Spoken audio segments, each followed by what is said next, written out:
Hello everyone and welcome to today's video on mutual funds and exchange traded funds.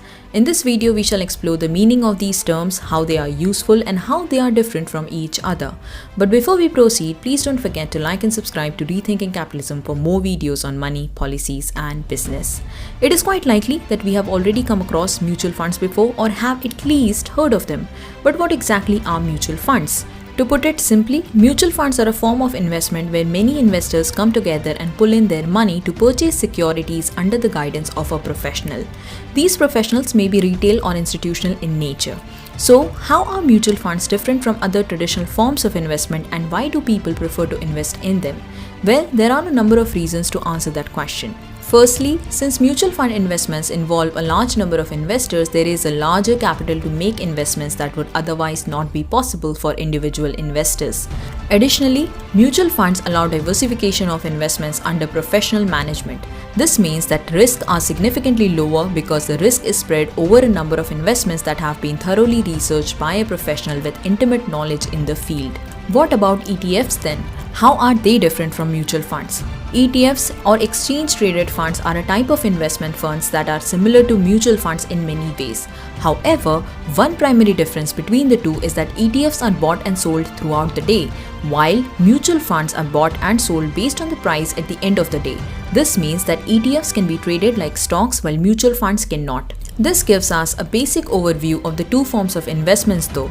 Let us now take a slightly more in-depth look at the two in terms of advantages and disadvantages. Firstly, when it comes to the management of these investments, mutual funds are actively managed by a fund manager who makes decisions on how to allocate assets in the fund. A primary advantage here is that people willing to invest a sum of money but are lacking in the knowledge or time to do so can rely on a professional manager who is dedicated to making these investments profitable, ensuring a high chance of profitable returns. The goal in mutual fund investments is to make a profit for the investors by beating the market, while the goal of ETFs is to match the index prices to yield a more significant profit. On the other hand, ETFs are passively managed. They usually track a particular market index and are bought and sold like stocks. While this is an advantage when it comes to mutual funds, it also comes at a cost. Active management by a professional carries with it higher fees and expense ratios, unlike passively managed ETFs. ETFs are index funds. This means that they are easier to run and do not need a security selection. Thanks to this, ETFs can mostly be done by computer, making it faster and more convenient. Another major factor when it comes to investments in these two forms is the lock-in period. ETFs are more liquid in that and they don't have a specific lock-in period, whereas mutual funds have a specific lock-in period that can last up to several years at a time. We have discussed some general details about investments in both mutual funds and ETFs. But what about the actual cost to the investors that are not generally discussed? Cost differences can compound over a longer period of time, resulting in significant cost to the investors that are not normally spoken about. Brokerage commissions are a major example of the same. ETFs, since they trade on stock exchanges, are subject to brokerage commissions just like stocks. Mutual funds, however, are not subject to commissions like these. But even though mutual funds avoid costs in the form of traditional commissions, they may still carry with them front-end or back-end loads. These loads are still a form of commission levied as percentage charges on the purchase or sale of securities. Front-end loads are charges incurred during the purchase of securities, while back-end loads are charges incurred during the sale of these securities. ETFs, on the other hand, don't carry loads with them like mutual funds. We have discussed the pros and cons and normal costs associated with such investments. But there's another pertinent stakeholder that we have not discussed yet that cannot be ignored. That is to say, the government. Investments are regulated by the government and therefore are accompanied by taxes.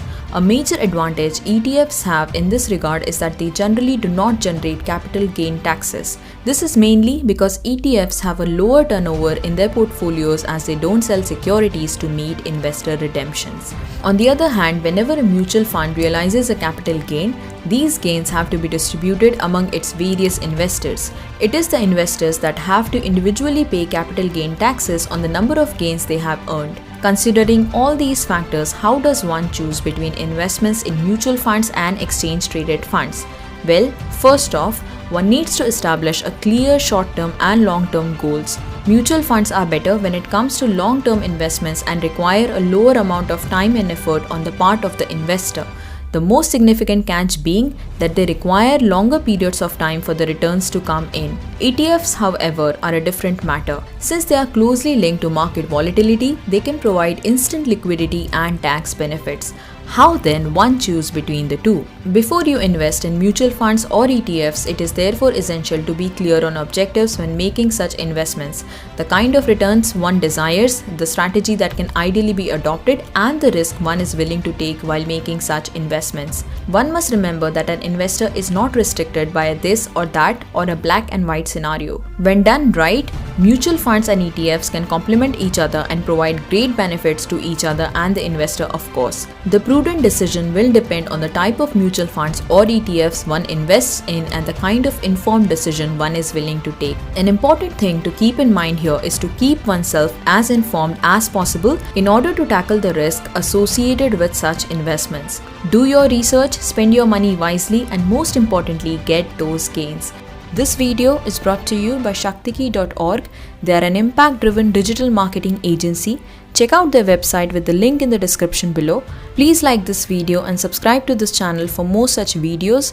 You can also share your thoughts in the comment section below. We will see you next time. Take care.